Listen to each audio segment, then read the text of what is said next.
Hello दोस्तों, स्वागत है आप लोगों का जनरल स्टडी टीवी में। उम्मीद करते हैं सारे लोग स्वस्थ होंगे, खुश होंगे।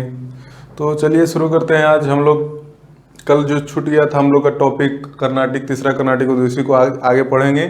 और उसके बाद में तीसरा कर्नाटिक युद्ध पढ़ लेंगे तो थोड़ा सा देखेंगे फ्रांस ये सब कर्नाटिक युद्ध में हार जाता है। अगला जो तीसरा कर्नाटिक युद्ध है उसमें बांडीवास का युद्ध होता है। उस बांडीवास के युद्ध में अंग्रेज से हार जाता है। तो क्या कारण रहता है कि फ्रांस अंग्रेज के सामने असफल हो जाता है और अंग्रेज सफल हो जाता है। और उसके बाद अंततः जो अंग्रेज सफल होते हैं, आज अभी तक जितना पढ़ाई किए हैं हम लोग यूरोपियन के आगमन में, पुर्तगाल आया, पुर्तगाल को भी हरा दिया अंग्रेज। डच आया, डच को भी अंग्रेज हरा दिया बेदारा का युद्ध में। पुर्तगाल को सवाली का युद्ध में। फ्रांस को भी बांडीवास का युद्ध में हरा देगा और इसको एक व्यापारिक कंपनी के रूप में व्यापार करने के लिए भारत में रहने देगा। और तो इस तरह से जब सबको हरा रहा था तो क्या ऐसा उसके पास पावर था भाई? अंग्रेज के पास कोई ऐसा क्या शक्ति था? कोई दैवीय शक्ति तो नहीं था जिसके कारण से सबको हरा रहा था। वही आज हम दैवीय उसका जो शक्ति था उसी को आज देखेंगे कि क्या उसके पास शक्ति था। और मेनली जो ये टॉपिक है कि अन यूरोपियन की तुलना में अंग्रेज सफल क्यों होते हैं, ये मेंस का टॉपिक है। अगर आप बीपीएससी, यूपीपीसीएस, स्टेट जो भी मेंस का तैयारी करते हैं उसके लिए ज़्यादा इंपॉर्टेंट है। और जो लोग अब रेलवे, एसएससी, बैंक का तैयारी करते हैं वो लोग को एक कहानी आपको पता चलेगा। जैसे मान लिया जाए कि कहीं आप चर्चा भी कीजिएगा, डिस्कस कीजिएगा जीएस के बारे में कि पुर्तगाल इसको हरा दिया, पुर्तगाल को अंग्रेज हरा दिया, डच को अंग्रेज हरा दिया, फ्रांस को अंग्रेज हरा दिया, तो कभी आपको कम से कम कॉन्फिडेंस फील करिएगा अपने आप को कि क्या कारण था कि अंग्रेज हरा दिया ये सबको। तो इतना जानना आपको जरूरी है। थोड़ा सा ऑब्जेक्टिव पढ़ते हैं उनको भी जानना थोड़ा जरूरी है कि क्या कारण था कि अंग्रेज सबको हरा रहा था। तो इसको थोड़ा सा आज देखेंगे हम लोग। अब प्लस में एक बात आप लोग को और बता देते हैं कि आप लोग चैनल पर आते हैं, वीडियो देखते हैं, आप इतना भरोसा कीजिए कि जो वीडियो हम बना रहे हैं आपके लिए, जो कंटेंट दे रहे हैं, आपको एग्जाम में इससे क्वेश्चन नहीं छूटेगा। आप वीडियो पूरा देखिए, 2 मिनट 3 मिनट वीडियो देख के छोड़ दीजिएगा तो आपको उससे कोई फायदा होने वाला है नहीं। तो इसलिए आप जब वीडियो देखते ही हैं तो ज़्यादा मिनट का वीडियो भी नहीं रहता, आधा घंटा का वीडियो रहता है। आप कहीं भी जीएस का क्लास जाइएगा करने तो 2 घंटा 1.5 घंटा क्लास में आपको बैठा के पढ़ाएगा और उसके बाद भी 6 महीना 7 महीना चलाएगा क्लास।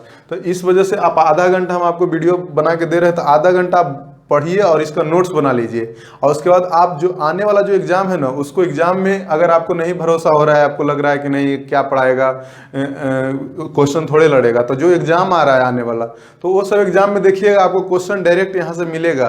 तो इसलिए बोल रहे हैं आप लोगों की इम्पोर्टेंट क्लास है ही।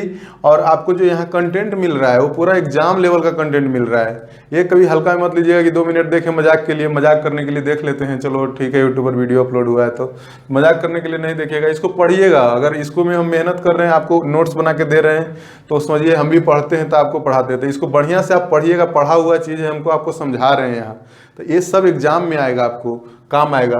तो इसलिए पूरा नोट्स बनाइएगा और उसके बाद में एग्जाम दीजिएगा, क्वेश्चन भी मिला के देखिएगा, बन जाएगा क्वेश्चन आपका।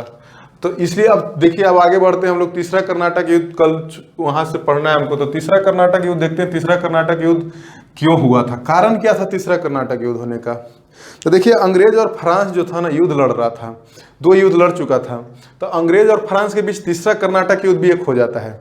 और तीसरा कर्नाटक युद्ध का कारण रहता है दोस्त यूरोप में एक सप्तवर्षीय युद्ध चालू हो जाता है 1756 ईस्वी में, और 1763 ईस्वी तक ये युद्ध चलता है। तो ये सप्तवर्षीय युद्ध जब यूरोप में चलता है ना, तो जो फ्रांस और अंग्रेज जहां जहां भी रहेंगे, इसका उपनिवेश अमेरिका में भी था और भारत में भी था, अफ्रीका में भी था। जहां इसका उपनिवेश रहेगा ना, जहां ये दोनों आमने सामने रहेंगे, ये जहां टकरा जाएंगे, एक दूसरे से मैंने लड़ाई कर लेंगे।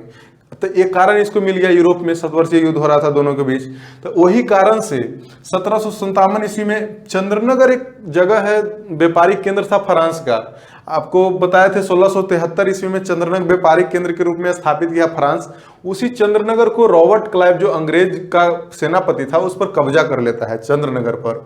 तो फ्रांस को ऑब्वियस सी बात है बुरा लगेगा, क्योंकि उसका जो व्यापारिक केंद्र है उसको कब्जा कर लिया रॉबर्ट क्लाइव। तो रॉबर्ट क्लाइव जब कब्जा कर लेता है तब इस समय देखिए कि 1758 ईस्वी में काउंट डी लाली नाम का एक सेनापति रहता है, फ्रेंच का सेनापति। इसको भेजा जाता है फ्रांस की तरफ से, बोला जाता है तुम भी जाके कुछ करो, देखो रॉबर्ट क्लाइव मेरा व्यापारिक केंद्र को कब्जा कर लिया, तो तुम भी कुछ करो, जाके उसको अंग्रेज का भी कोई किला वगैरह जाके कब्जा उब्जा करो। तो काउंट डी लाली आता है और काउंट डी लाली भी सफल हो जाता है। फोर्ट सेंट डेविड जो अंग्रेज का किला रहता है, तो इसको पर कब्जा कर लेता है काउंट डी लाली, और फोर्ट सेंट डेविड को कब्जा कर लेता है 1758 ईस्वी में, जून 1758 ईस्वी में। और फोर्ट जो सेंट डेविड जो है ना दोस्त, ये अंग्रेज को कहाँ से मिला था? मराठा से खरीदा था, मराठा से फोर्ट सेंट डेविड खरीदा था अंग्रेज, तो ये ध्यान रखिएगा। उसके 1690 ईस्वी में मराठा बेच दिया था फोर्ट सेंट डेविड को अंग्रेज के। और उसके बाद यही जो युद्ध चल रहा है पीछे, कर्नाटिक एक जगह है दोस्त जो तमिलनाडु में है, और इसका उस समय राजधानी था आरकोट, कर्नाटक का। और वही आरकोट जो राजधानी था वो हैदराबाद, जो निजाम का हैदराबाद था ना, उसी में से निकल के बना था ये आरकोट जो निकला था, और ये कर्नाटक का राजधानी था आरकोट। तो ये ध्यान रखिएगा कि कर्नाटक आज के समझिए तमिलनाडु में ये जगह था। तो 22 जनवरी 1760 ईस्वी में एक युद्ध हो जाता है, इसी तीसरा कर्नाटक युद्ध के बीच में ही हो जाता है। तो 22 जनवरी 1760 ईस्वी में बॉन्डीवास का युद्ध हो जाता है। और इस बॉन्डीवास का युद्ध जो हो जाता है ना दोस्त, इसमें ये बहुत महत्वपूर्ण युद्ध रहता है अंग्रेज के लिए, क्योंकि इसमें फ्रांस को बुरी तरीके से अंग्रेज हरा देता है। फ्रांस का वही था जो सेनापति था काउंट डिलाली, और उधर से अंग्रेज की तरफ से सेनापति था सर आयरकुट। अभी ध्यान रखिएगा, हो सकता है कि एग्जाम में पूछ दे आपको ऑब्जेक्टिव टाइप क्वेश्चन बना के कि बॉन्डीवास का युद्ध कब हुआ था, डेट भी पूछ देता है कभी कभी पीसीएस एग्जाम में। तो ध्यान रखिएगा 22 जनवरी 1760 ईस्वी के हुआ था। और फ्रांस का सेना अगर पूछ दे फ्रांस के सेनापति कौन था उसमें बॉन्डीवास के युद्ध में, तो काउंट डिलाली था, और अंग्रेज का सेनापति सर आयरकुट था। और ये दोनों के बीच, ये दोनों का नेतृत्व बहुत अलग अलग रहता है, दोनों का इसका अलग प्रकृति रहता है, इसका अलग प्रकृति रहता है, और ये हार जाता है, काउंट डिलाली हार जाता है। और काउंट डिलाली के हारने के पीछे भी रीजन रहता है। काउंट डिलाली एक समझिए कि बहुत ज़्यादा गुस्सा वाला व्यक्ति था, बात बात पर गुस्सा कर लेता था, कोई दूरदृष्टि इसका था नहीं, मैंने कि ये ज़्यादा भविष्य के बारे में नहीं सोचता था, ना कोई स्ट्रेटेजी से लड़ाई लड़ता था, ऐसे ही लड़ाई लड़ लिए जाके। तो ये बहुत ज़्यादा एक सेनापति आज के समय में जो कर्नल होते हैं, लेफ्टिनेंट वगैरह होते हैं, आर्मी के जो ऑफिसर होते हैं, जो लड़ाई करते हैं, कमांडर होते हैं, तो वो बहुत ज़्यादा माने नॉलेज वाले लोग होते हैं, बहुत स्ट्रेटेजी से लड़ाई करते हैं। तो इसीलिए चुना जाता है, उसको बहुत ज़्यादा टफ ट्रेनिंग दिया जाता है। और ये व्यक्ति उतना ज़्यादा सक्षम था नहीं, सर आयरकुट के सामने तो एकदम नहीं सक्षम था, और ये युद्ध में हार जाता है। और ये युद्ध में जब हार जाएगा ना, तो एक 1763 ईस्वी में पेरिस का संधि होगा। पेरिस का संधि होगा तो अंग्रेज तो मौका देखते रहता है कि चलो ठीक है, तुम युद्ध में हार गया है, अब कोई संधि करो। इससे पहले वाला संधि में आपको पता है कि जब संधि हुआ था पौंडीचेरी का संधि, दूसरा कर्नाटक युद्ध खत्म हुआ था, तो क्या अंग्रेज जो उसको क्या किया था, डुप्ले को वापस भेजवा दिया था। और ये संधि में कुछ न कुछ अंग्रेज करेगा, कहा कि अंग्रेज हरा दिया है फ्रांस को। और हमेशा इतिहास में इतिहास उसी के पक्ष में लिखा जाता है दोस्त, जो किसी भी युद्ध में जीतता है उसी के पक्ष में इतिहास लिखाता है। तो वही बात होगा। ये पेरिस का संधि, पेरिस बहुत इंपॉर्टेंट जगह है दोस्त, बहुत महत्वपूर्ण जगह है ये पेरिस में। आज देखिए एक फ्रांस और अभी यहाँ 1763 ईस्वी में फ्रांस और अंग्रेज के बीच यहाँ संधि हो रहा है। लेकिन एक समय जब प्रथम विश्व युद्ध होगा ना, उसके बाद जब पेरिस शांति समझौता होगा, जब प्रथम विश्व युद्ध खत्म होगा, तो वहाँ फ्रांस और अंग्रेज एक साइड होके जर्मनी के साथ संधि करेंगे। तो देखिएगा अभी दोनों आपस में संधि कर रहा है, और उसमें दोनों एक साइड रहेगा। जब प्रथम विश्व युद्ध होगा उसके बाद जो शांति समझौता करेगा, तो उसको जब प्रथम विश्व युद्ध विश्व इतिहास पढ़ेंगे तो उसमें भी देखेंगे हम लोग। तो ये जो पेरिस का संधि होता है, तो इसमें क्या शर्त रखा जाता है? शर्त कुछ अंग्रेज रख देता है, बोलता है कि ठीक है अब तुमको क्या करना है, कि इसको समझ में आ जाता है अंग्रेज को कि अब फ्रांस को मौका है यही कि शर्त रख दो बहुत खराब कि फ्रांस यहाँ केवल व्यापारी बन के रह जाए, ना कोई साम्राज्य विस्तार करे। तो ये फ्रांसीसी को बोलता है कि भारत में तुम सेना नहीं रखेगा, और भारत में सेना नहीं रखेगा, किला नहीं बनाएगा। और उसके बाद अंग्रेज तो बोलता है, फ्रांस भी बोलता है कि तो हमको अगर कोई प्रॉब्लम होगा भविष्य में, कहीं कोई आक्रमण कर दे हमारे ऊपर, तो हम सेना नहीं रखेंगे तो हमारा सुरक्षा कौन करेगा? तो अंग्रेज बोलता है टेंशन मत लो, हम है तुम्हारे लिए सुरक्षा करेंगे, हमारे पास सेना बहुत है। तो ये अंग्रेज बोल देता है कि हमारा तुम संरक्षण में रहना, हम तुमको संरक्षण देंगे, और बाकी तुमको सेना नहीं रखना है, ना किला बनाना है। तो ये जो डुप्ले जो 1742 ईस्वी में भारत आके अपना जो उद्देश्य बदला था शासन करने का, भारत पर सोचा था कि साम्राज्यवाद का नीति हम अपनाएंगे, उसका सपना चूर चूर हो जाता है संधि के द्वारा। समझिए कि ये संधि में पूरा फ्रांस का जो सपना था साम्राज्यवाद का वो खत्म ही हो जाता है। उसके बाद एक व्यापारी के रूप में भारत में रहता है और व्यापार करते रहता है, पौंडीचेरी में ही वो सीमित हो जाता है। और उसके बाद देखते हैं कि फ्रांस असफल क्यों हो गया। अब फ्रांस असफल, इस असफलता के पीछे भी बहुत सारा कारण था दोस्त।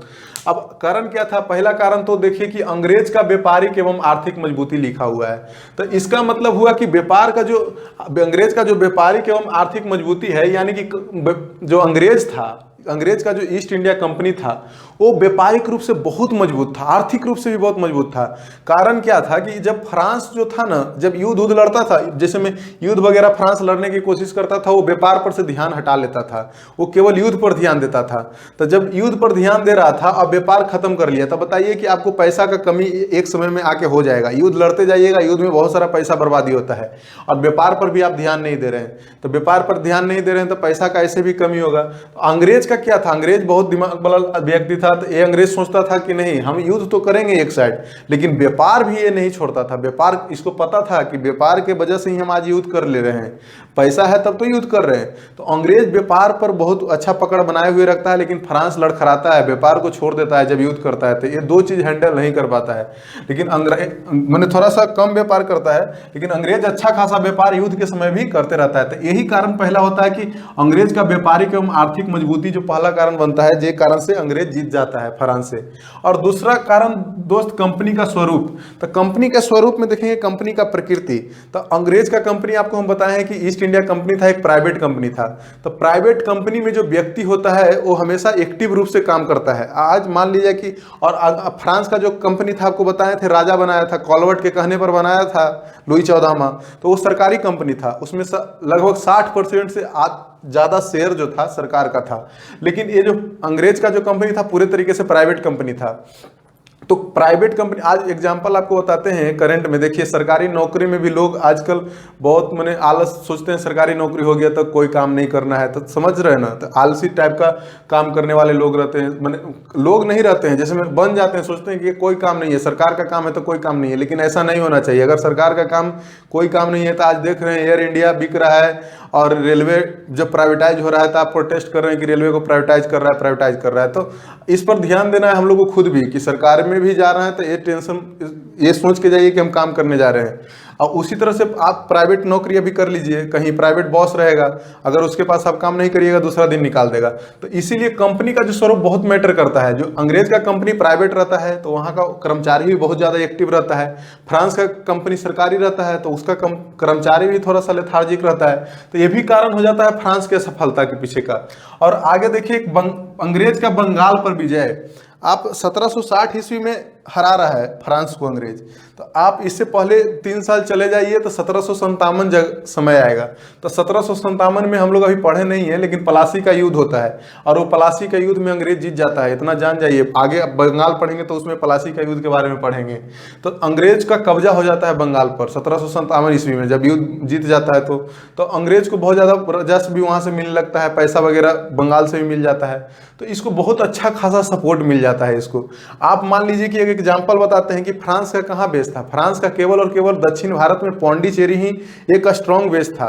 अगर मान लिया जाए कि पौंडीचेरी कल हो के खतरा में आ जाए, मान लीजिए पौंडीचेरी पर हमला हो जाए, तो उसको कहीं से और सपोर्ट मिलने का जगह ही नहीं था, कहीं से समर्थन नहीं मिलता, क्योंकि और कोई बेस बढ़िया डेवलप मजबूत करके रखा ही नहीं था। लेकिन अंग्रेज के पास 3-3, 4-4 बेस था। देखिए जैसे में बंगाल तो था ही, मद्रास था ही, उसके बाद बॉम्बे भी दहेज में मिला था, उस समय से था ही। तो इस तरह से अंग्रेज के पास बहुत सारा ऑप्शन था। अगर मान लिया जाए कोई एक जगह पर हमला भी हो जाता अंग्रेज की जगह पर, तो इसको बहुत जरा दूसरे जगह से सपोर्ट मिल जाता था, समर्थन मिल जाता था। तो ये भी एक कारण था फ्रांस के सफलता के और अंग्रेज के सफलता के। और ये कारण देखिए दोस्त, पिछले क्लास में हम लोग देखे थे, डुप्लो को वापस बुला लिया जाता है।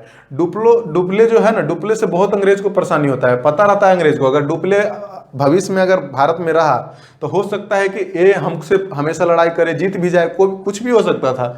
डुप्ले हो सकता है कि जो आने वाला जो उसके बाद जो गवर्नर आया डुप्ले के बाद, वो पौंडीचेरी में अपना स्ट्रॉन्ग बेस बना के रखे थे। डुप्ले हो सकता है कि अलग अलग जगह पर बेस बनाने की कोशिश करता है, कि ये भी तो वही कर रहा था, राजनीतिक में इंटरफेयर कर रहा था, बूसी नाम के व्यक्ति को बैठा ही दिया था हैदराबाद में। तो इसी तरह से ये हो सकता है कि इसको वापस बुला लिया ना, ये भी असफलता का कारण हो जाता है। अगर ये रहता तो हो सकता है कि अंग्रेज को थोड़ा परेशान कर सकता था। और उसके बाद आगे देखिए, कारण था अंग्रेज की बड़ी शाही जल सेना। अंग्रेज का जो नेवी था बहुत मजबूत था। तो उस जमाने में बोला जाता है कि अंग्रेज का नेवी अच्छा खासा मजबूत था, फ्रांस से तो मजबूत था।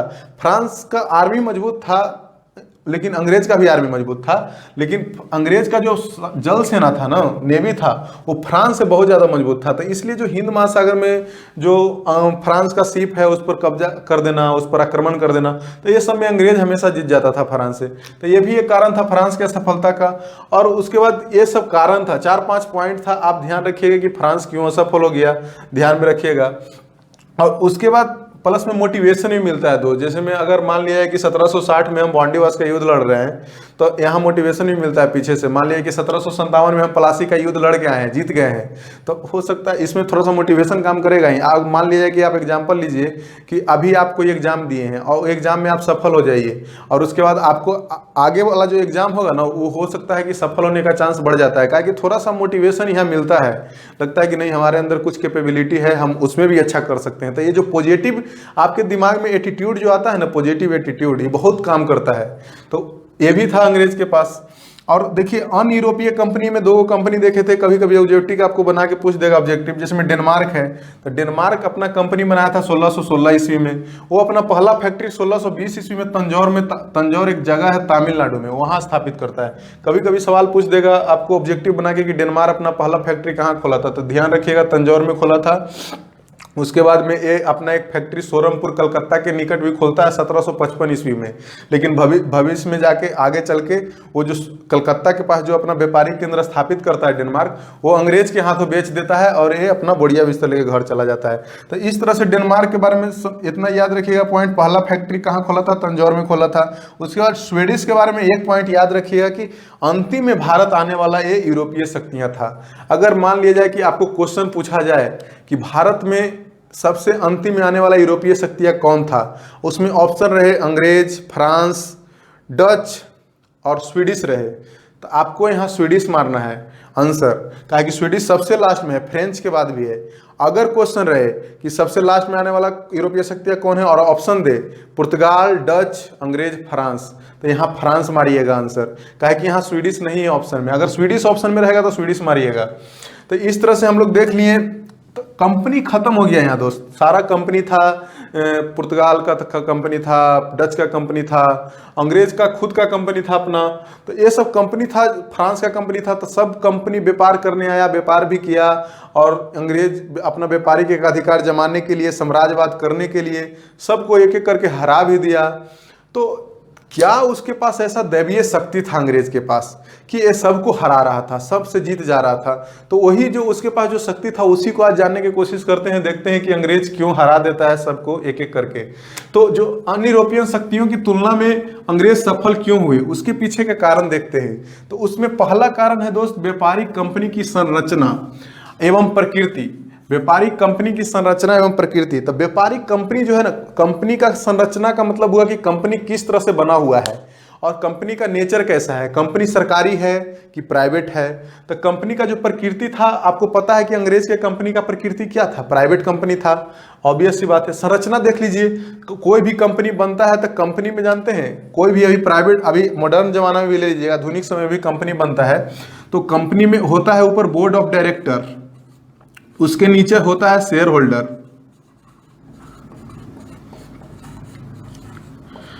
एक कंपनी का संरचना है दोस्त कि एक बोर्ड ऑफ डायरेक्टर होता है, नीचे शेयर होल्डर होता है। शेयर होल्डर का काम रहता है कंपनी में पैसा निवेश करना, लगाना। अब मान लिया जाए कि हम लोग भी आम आदमी है तो शेयर खरीद सकते हैं। मान लीजिए एक कंपनी है, रिलायंस का कंपनी है, चाहे टाटा का कंपनी है, तो उसका शेयर आम लोग खरीदता है और उसमें बोर्ड ऑफ डायरेक्टर बहुत सारे होते हैं, तो उसका नियुक्ति होता है। तो वो सब जो चुनाव होता है बोर्ड ऑफ डायरेक्टर का, अब वो सब कंपनी को मैनेज करते हैं। तो इस तरह से कंपनी बनता है दोस्त। तो जो ईस्ट इंडिया कंपनी का जो कंपनी था ना, बोर्ड ऑफ डायरेक्टर, जिसको हिंदी में निदेशक मंडल बोलते हैं, तो निदेशक मंडल जो था उसका चुनाव होता था, प्रतिवर्ष चुनाव होता था। किसके द्वारा चुना जाता था? शेयर धारक के द्वारा। जो इंग्लैंड में जो शेयर धारक थे, जो ईस्ट इंडिया कंपनी में अपना पैसा लगाए थे, वो चुनाव करते थे निदेशक मंडल का, कोर्ट ऑफ डायरेक्टर का चुनाव करते थे। प्रतिवर्ष, हर वर्ष चुनाव किया जाता था, जिसके वजह से क्या होता था कि निदेशक मंडल को एक डर रहता था, अगर मान लिया जाए कि हम निदेशक मंडल में शामिल हुए हैं, चुनाव के थ्रू जीते हैं, तो हम तो यही सोचेंगे कि अगला बार अच्छा काम करेंगे, शेयर धारक को हम प्रॉफिट कमा के देंगे, फायदा कमा के देंगे। तो इसके चलते आगे शेयर धारक फिर से अगला साल हमको चुनाव कर देगा, तो हम निदेशक निदेशक मंडल में रह सकते हैं। तो इस तरह से निदेशक मंडल अच्छे से काम करता था कंपनी के लिए। तो निदेशक मंडल अच्छा से मैनेज करता था कंपनी को, क्योंकि शेयर धारक के पास वोट देने का अधिकार था, बहुत ज़्यादा अधिकार था, और हर साल वोट होता था निदेशक मंडल का।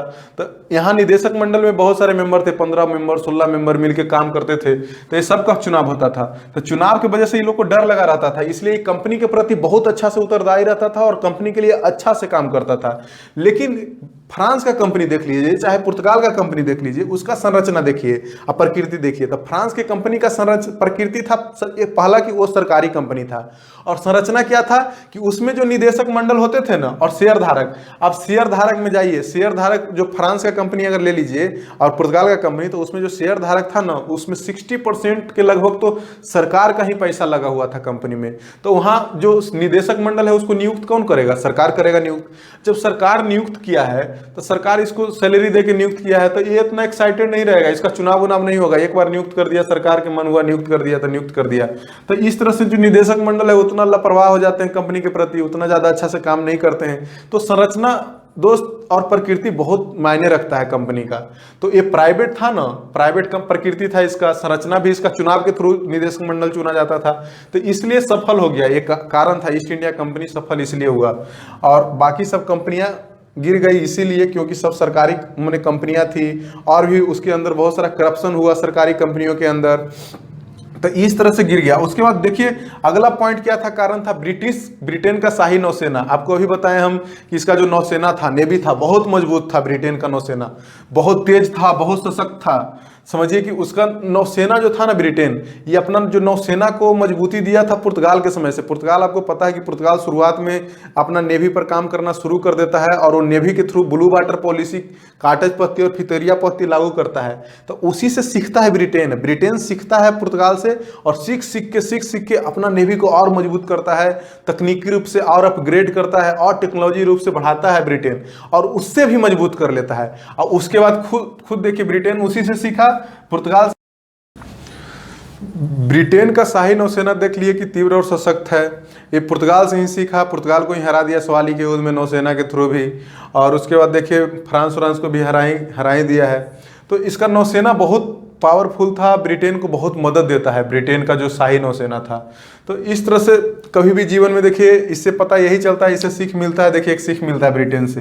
ब्रिटेन सीखा किससे? पुर्तगाल से सीखा, अपना प्रतिद्वंदी से ही सीखा था नौसेना के बारे में, और उसके बाद उसको अपने आप को अपग्रेड किया, कुछ अपना चीज़ भी उसमें ऐड किया, टेक्नोलॉजी ऐड किया, तकनीकी ऐड किया, और उससे आगे निकल गया। तो जीवन में आप लोग भी, चाहे हम लोग भी, सीखना चाहिए। कोई भी व्यक्ति है उससे सीखना चाहिए, और उसके बाद कुछ अपना एफर्ट लगाना चाहिए, अपने तरफ से लगाना चाहिए, और उसके बाद आप 100% मैं आपसे दावा कर सकता हूं कि आप उससे आगे भी निकल सकते हैं। ऐसा कोई जरूरी नहीं है कि टीचर कोई पढ़ाता है उससे पढ़ के आप उससे पीछे रहिए, उससे आप आगे भी निकल सकते हैं। हमसे आप पढ़ रहे हैं, हो सकता है कि आप अपना एफर्ट कुछ और डाल दीजिएगा तो हमसे आप आगे भी निकल सकते हैं। तो ये सब चीज़ होता है, दूसरा से सीखना चाहिए और आगे बढ़ने की कोशिश करना चाहिए।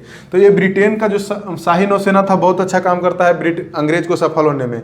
और औद्योगिक क्रांति दोस्त देखिए, अंग्रेज जो इंग्लैंड में औद्योगिक क्रांति बहुत पहले आ जाता है। जैसे में 18वीं शताब्दी के शुरुआती दौर जो जब रहता है, उसी समय इंग्लैंड में औद्योगिक क्रांति शुरू हो जाता है। उसी समय वहाँ सूत कताई का, भाप इंजन का आविष्कार हो जाता है। तो ये सब जो टेक्नोलॉजी का, वहाँ तकनीकी का आविष्कार हो जाता है, ये सब जो मशीन का आविष्कार हो जाता है।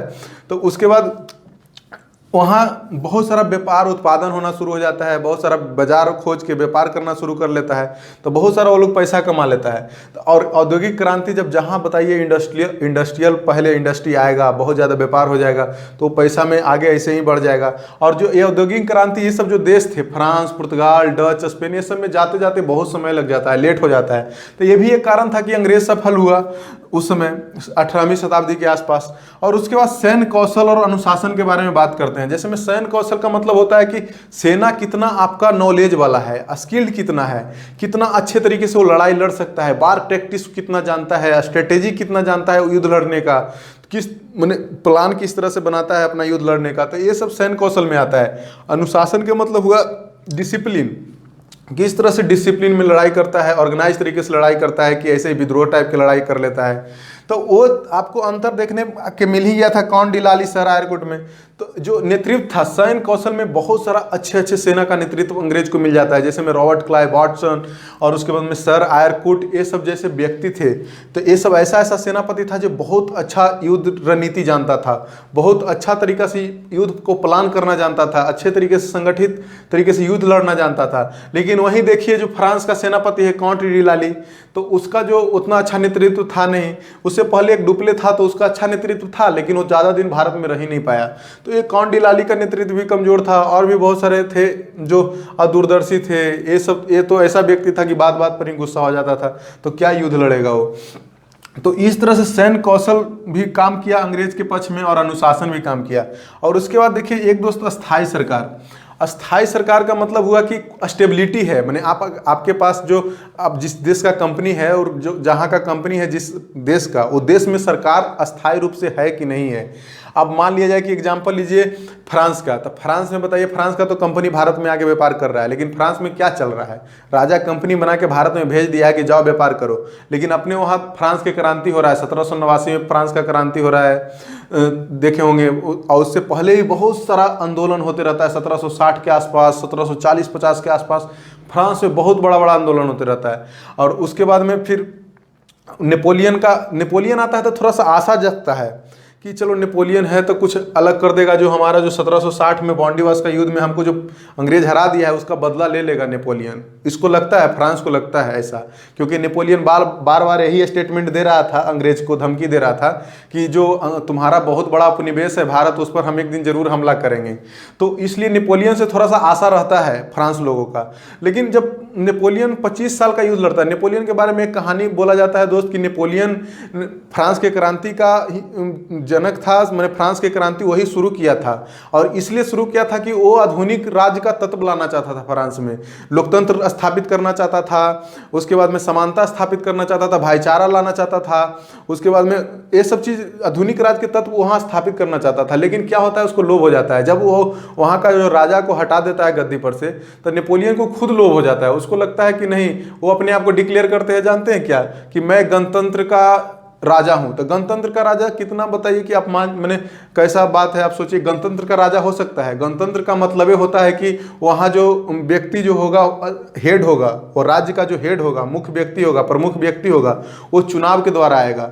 तो वो अपने आप को घोषित करता है कि मैं गणतंत्र का राजा हूँ। तो ये अपने आप में हास्यास्पद बात है। तो इस तरह से नेपोलियन के बारे में एक कहानी है। लेकिन नेपोलियन का जो 25 वर्ष का युद्ध है 1815 ईस्वी में, नेपोलियन भी हार जाता है। तो नेपोलियन से भी एक आशा रहता है फ्रांसीसी को, वो भी खत्म हो जाता है। तो इस तरह से अस्थायी सरकार बहुत सारे जो आसपास में, और देखिएगा डच और स्पेन में तो वहाँ भी 80 वर्ष का युद्ध चल रहा होता है उससे पहले। लेकिन जो इंग्लैंड जो है ना, इंग्लैंड देखिएगा यूरोप में सारा देश स्थल मार्ग से जुड़ा हुआ है, लेकिन इंग्लैंड जानते हैं यहाँ आइलैंड के रूप में है, पास में दूसर जगह। और इंग्लैंड इधर साइड में है, इधर है नॉर्दर्न स्कॉटलैंड है, वेल्स है, इंग्लैंड है और नॉर्दर्न आयरलैंड, ये सब मिला के ग्रेट ब्रिटेन बनता है। तो ये साइड है। तो ये युद्ध में, ये सब का जो युद्ध है, आपसी युद्ध में ये लोग अपने में युद्ध करके परेशान भी हैं। ये लोग तो साइड, ये थोड़ा सा साइड है, तो यहाँ अपना शांति स्थापित करके अपना स्थायी रूप से सरकार भी चला रहा है। लेकिन इसमें भी एक बोला जाता है, एक अपवाद है, 1688 ईस्वी में इंग्लैंड में भी एक क्रांति हो जाता है। अगर उसको छोड़ दिया जाए तो उसके बाद आराम से अच्छे तरीके से वहाँ शासन होता है, स्थायी रूप से सरकार चलता है। और आपको पता होगा कि ब्रिटेन का सरकार, अंग्रेज का जो ईस्ट इंडिया कंपनी था, वो बहुत सपोर्ट करता है। वहाँ का सरकार कंपनी को लोन भी देता है, पैसा भी देता है कि जाओ ठीक है व्यापार करो। सरकार का फुल रूप से सपोर्ट रहता है। भले प्राइवेट कंपनी रहता है अंग्रेज का, लेकिन अंग्रेज खूब सपोर्ट करता है। वहाँ का जो सरकार है खूब सपोर्ट करता है कंपनी को। और एक और कारण होता है दोस्त कि धर्म के प्रति न्यून उत्साह। जो अंग्रेज थे ना, अंग्रेज शुरू में आए थे तो वो इतना ज़्यादा धर्म फैलाने में नहीं भारत में लगे थे। लेकिन पुर्तगाल था, पुर्तगाल आते ही धर्म प्रचार, क्रिश्चियन मिशनरी को फैलाना शुरू कर दिया। उसके बाद में डच भी यही काम करना शुरू कर दिया। तो इस वजह से ये लोग बताइए कि मेरा जो देश है, भारत देश है, अब यहाँ आप आए हैं, यहाँ के लोगों को जो धर्म फॉलो करता होगा उसको धर्म में आप इंटरफेयर करिएगा तो आपको हो सकता है कि वो लोग भी सपोर्ट ना करे, वो लोग भी आपसे नफरत करे। लेकिन अंग्रेज शुरू शुरू में आता है तो बोलता है कि तुम्हारा समाज में क्या हो रहा है, तुम्हारा क्या धर्म है, हमको धर्म उनसे मतलब नहीं है, ना धर्म में हमको घुसना है, तुम्हारा केवल और केवल हमको व्यापार करना है और ज़्यादा से ज़्यादा मुनाफा कमाना है। तो अंग्रेज जो ईस्ट इंडिया कंपनी था उसका शुरू में यही लक्ष्य रहता है कि हमको व्यापार करना है, ज़्यादा मुनाफा करना है, न धर्म में कोई उसको इंटरेस्ट नहीं था। आपको बताएंगे जब 1813 का जब हम चार्टर एक्ट पढ़ेंगे तो सर्वप्रथम 1813 के चार्टर एक्ट में मिशनरियों को अलाउ किया जाता है भारत में अंग्रेज के द्वारा। तो वो देखिए बहुत लंबा समय होता है। आपको पता है कि 1600 ईस्वी में अंग्रेज आ चुका था, 1757 ईस्वी तक व्यापार भी किया, 1757 में प्लासी का युद्ध भी जीत लिया, उसके बाद बंगाल पर शासन भी करेगा। तो उसके बाद 1813 में जाके बताइए कि धर्म को अलाउ करेगा भारत में आने के लिए, इस क्रिश्चियन मिशनरी को अंग्रेज अलाउ करेगा। लेकिन ये सब धर्म में शुरू में ही बहुत ज़्यादा उलझ जाते हैं। ये भी एक कारण होता है, ये लोग सफल हो जाते हैं, अंग्रेज सफल हो जाता है। और अंतिम में एक कारण देखिए सफल होने का था वित्तीय सहायता। जो होम स्टेट है ना दोस्त, जितना भी कंपनी भारत में व्यापार करने आ रहा था उसका जो होम स्टेट है, अपना राज्य है, अपना जहाँ से वो कंपनी आया था, तो वहाँ का जो वित्तीय क्या व्यवस्था था, वहाँ फाइनेंशियल रूप से किस तरह से लोग हैं। तो ये जो यूरोप के अंदर जैसे में पुर्तगाल था, फ्रांस था, डच था, तो ये सब के फाइनेंशियल स्थिति थोड़ा सा गड़बड़ा जाता है, वित्तीय स्थिति थोड़ा गड़बड़ रहता है, क्योंकि ये लोग आपस में बहुत सारा युद्ध लड़ते हैं तो उसमें भी बहुत सारा पैसा का बर्बादी होता है। लेकिन ये बहुत ज़्यादा अच्छा प्लस में आपको बताया थे कि जब ये साम्राज्यवाद का नीति अपनाता है तो व्यापार छोड़ देता था। तो ये लोग ऐसे भी पैसे के रूप में पिछड़े हुए थे, लेकिन अंग्रेज अपना व्यापार नहीं छोड़ता, व्यापार भी करता है। उसके साथ साथ इसको अंग्रेज ईस्ट इंडिया कंपनी को सहायता देने के लिए, आपको अभी बोले कि वहाँ का जो सरकार था वो भी सपोर्ट करता था ईस्ट इंडिया कंपनी को। अब ईस्ट इंडिया कंपनी जो अंग्रेज का था उसको सहायता देने के लिए एक बैंक ऑफ इंग्लैंड का स्थापना कर देता है। बैंक ऑफ इंग्लैंड जो केवल इसीलिए बनाया गया था कि ईस्ट इंडिया कंपनी को लोन देगा, पैसा देगा। अगर मान लिया जाए कि फ्रांस और स्पेन से चाहे डच से अगर कोई युद्ध लड़ रहा है ईस्ट इंडिया कंपनी और उसको पैसा का कमी हो गया है, तो बैंक ऑफ इंग्लैंड जो है उसको लोन देता था ईस्ट इंडिया कंपनी को। और ये विश्व का प्रथम केंद्रीय बैंक था दोस्त, बैंक ऑफ इंग्लैंड। ये वित्तीय सहायता प्रदान करता था। देखिए आप कितना ऑर्गेनाइज तरीके से ईस्ट इंडिया कंपनी को सपोर्ट किया जा रहा है वहाँ के सरकार द्वारा। लेकिन ये लोग थे अपने में व्यस्त थे, अपने युद्ध में व्यस्त थे, इतना कोई ध्यान नहीं दे रहे थे कंपनी। तो ये सब कारण था दोस्त कि यूरोपियन कंपनियां भारत में अंततः जीत गई और एक छत्र रूप से रही और बाकी सारे हार गए, बाकी सारे अंग्रेज के सामने घुटना टेक दिए। तो ये सब देख लिए, ये थोड़ा मेंस का टॉपिक है, ध्यान रखिएगा। जो मेंस की तैयारी करते हैं उनको भी काम आएगा, और जो आप लोग जनरल कंपटीशन की तैयारी करते हैं एसएससी रेलवे बैंक को, तो उनको क्लियरिटी हो जाएगा कि ये क्यों हार रहे थे, क्यों अंग्रेज जीत रहे थे। तो ये पढ़ना बहुत जरूरी है दोस्त। ठीक है, थैंक यू दोस्त। अगर आप